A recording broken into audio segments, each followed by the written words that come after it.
You join us today in the dedicated Hilton Moss panel shop for an update on the Mercedes-Benz 300SL Gullwing restoration.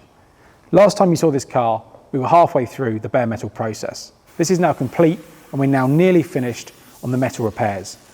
Now, as this car wasn't very rusty and a great base for a restoration, this stage has been quite short. We let in new metal where required with bespoke custom fabricated panels.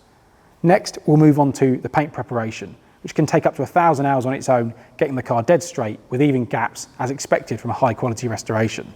The customer has begun looking at his colour choices. It will be a period colour, but not DB534, the original fire engine red that this car was painted from factory. Since you last saw the chassis, the metal repairs have also been completed and the primer has been applied.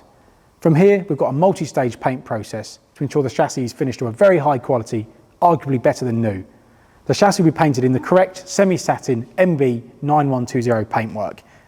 Once that's completed, it will be ready to be remated with the body shell ahead of the full rebuild. All of the components for the chassis are being restored in the background and it'll all come together once the paint is applied to the chassis. This will be a great time to update you again on the car's progress as the build progresses and starts to look like a car again.